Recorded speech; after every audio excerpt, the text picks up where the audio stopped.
So, as you read, this was the very first meet of the season, which took place on April 23rd. So, we had actually had just about, I believe, 3 weeks of practice leading up to this first meet.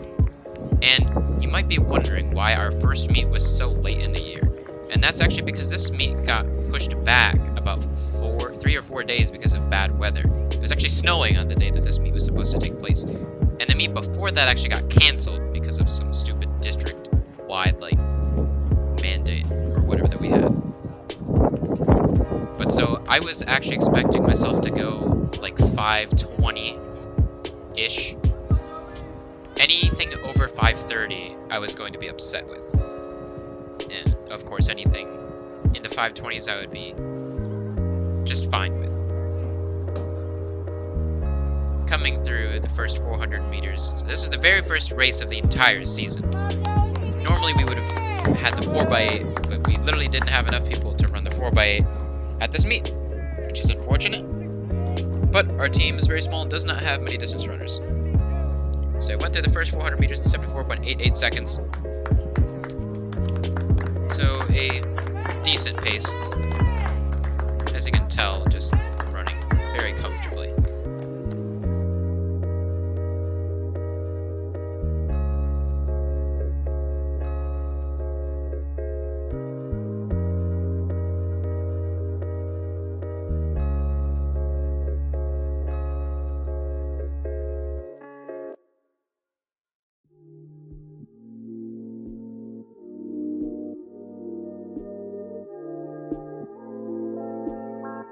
Coming through the 800 meter mark, you could tell that my pace had slowed down a little bit. You can tell that my steps per minute had decreased slightly, but I didn't really look like I was running any different. But going through the 800 meter mark in 2:36, if I had kept that up for 2 more laps, I'd be going at a 5:12 mile, just over 5:13, which would have been great. But of course, I wouldn't keep this pace because I run the mile, I tend to run my first lap fast, my second lap slower, my third lap even slower, and then the final lap is usually the second fastest lap. Occasionally, though, it is my fastest lap.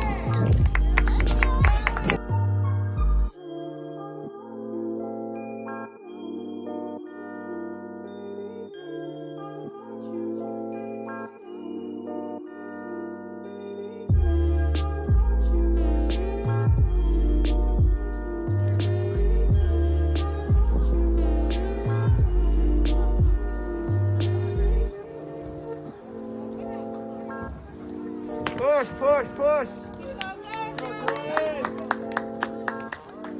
So now coming down the track with 1 lap to go, with my third lap being 83 seconds and my 1200 meters being 4 flat.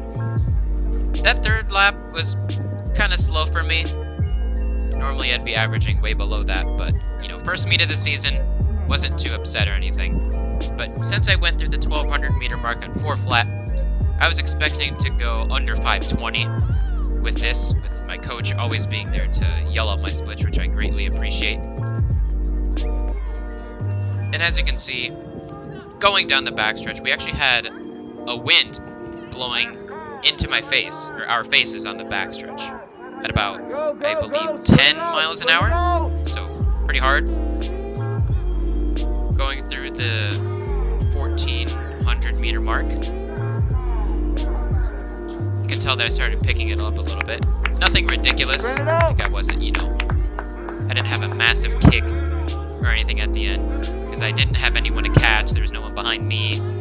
Just decided to finish decently. Final 100, sprint it out! So I didn't exactly sprint it out, but I did run a little bit harder, as you can tell. My turnover increased a little bit more arm movement.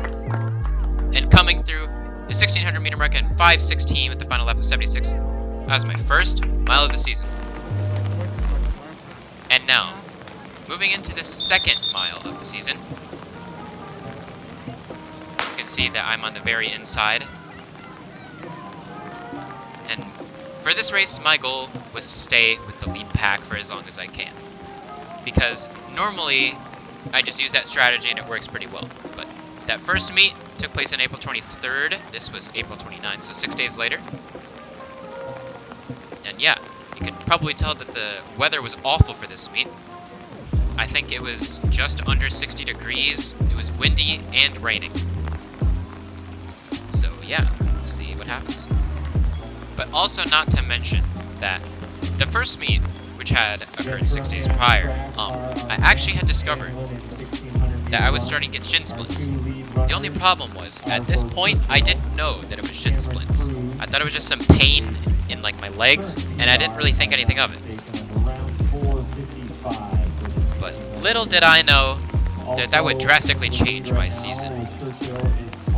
But coming through the first 400 meters with the lead pack, you'll see that we come through the first lap with a decent time of 73.32. Of course, you know, this would be one of my faster laps of the race, faster than my second and third lap, of course. Let's see what happens.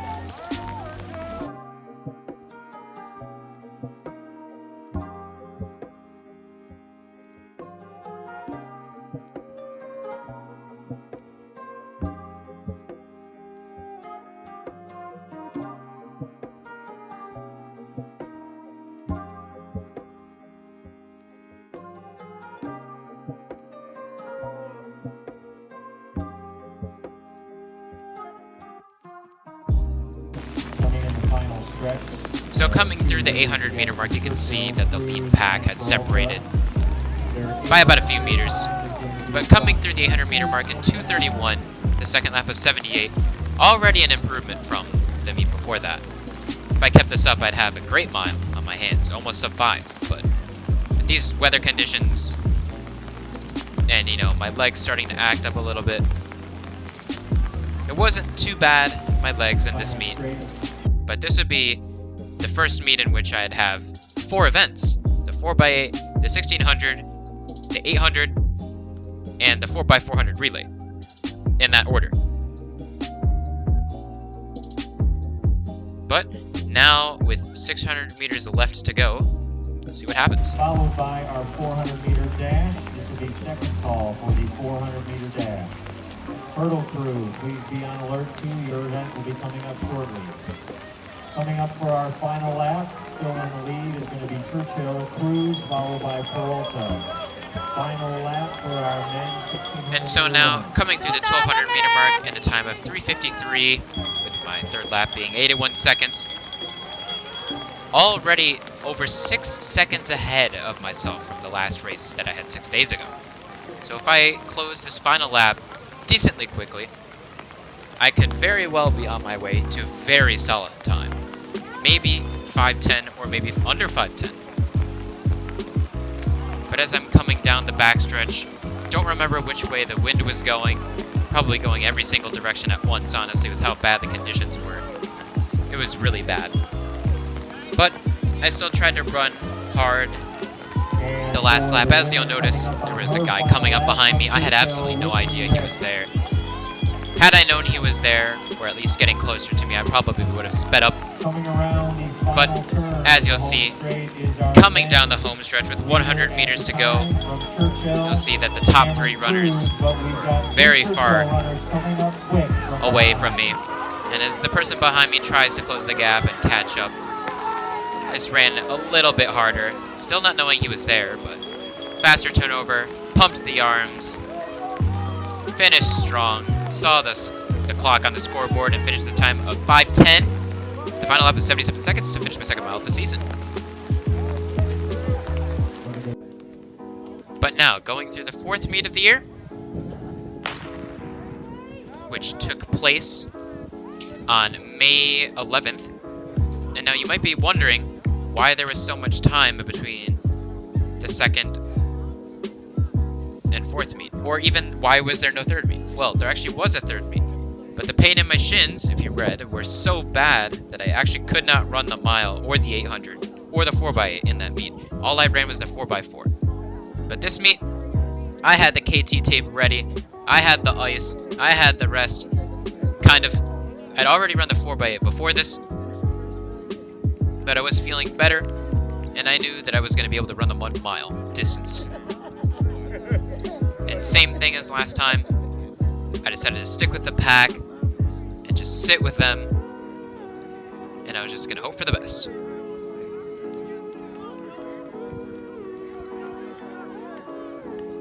And this meet was actually our meet against our rival school from across the city. Not actually across the city because they're about 5 minutes away, but anyways, that's not the point. As you'll see, there's the pack of the 5 of us, with 1 of me and 4 of them. Coming through the first lap at 74.64.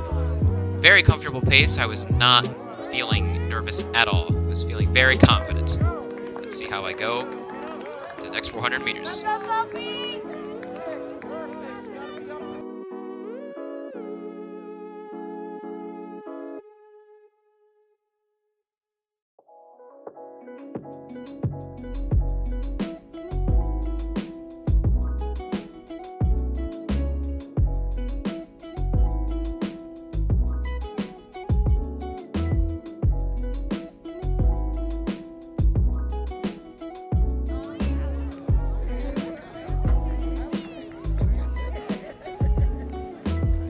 So coming through the 800 meter mark, still perfectly inside of the pack. Some people might argue that I was boxed in, but I wasn't. I was very comfortable. But going through the 800 meters with a time of 2:36 with a second lap time of 81 is actually slower than last meet. But I didn't want to make a move too early because I felt that if I did, then I would either be passed immediately or possibly even boxed in. So I didn't want to make myself appear as a threat. So I just sat behind the leaders, the 2 in front, 2 behind me, and ran comfortably with them.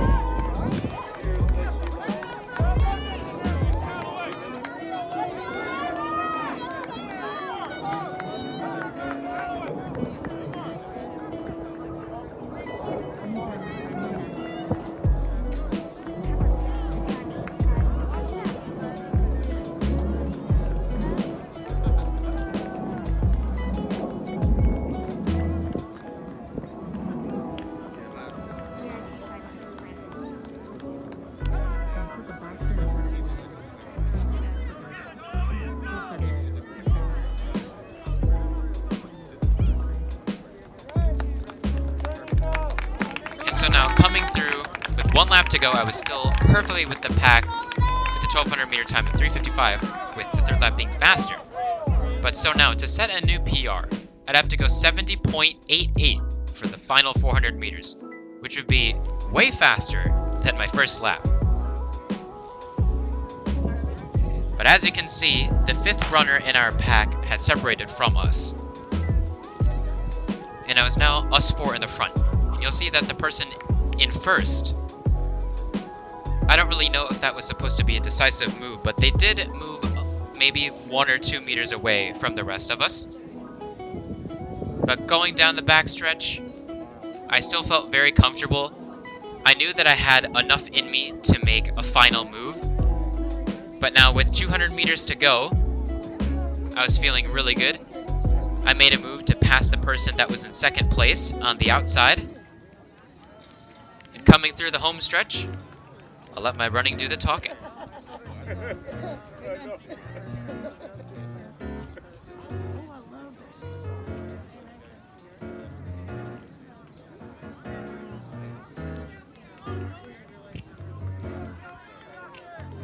So, with my final kick being devastating, you could say, I finished with a new PR, 5:04.94. But now, I'd be moving into the 5th and final meet of my season, the championship meet.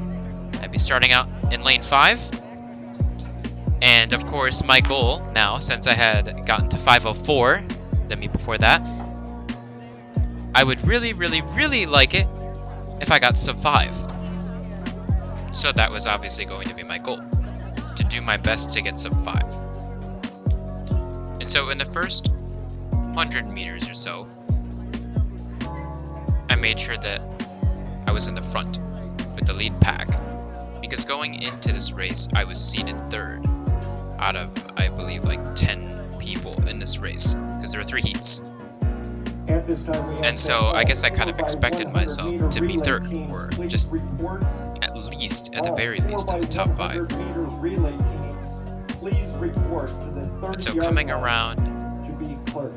past the 300-meter mark, 4x100 relays report at this I was feeling decent, because actually, in the mini warm-up we had for this race, where we jog 100 meters just very slowly, I was actually hurting, and I was hobbling a little bit, so I was very, very nervous at the beginning of this race.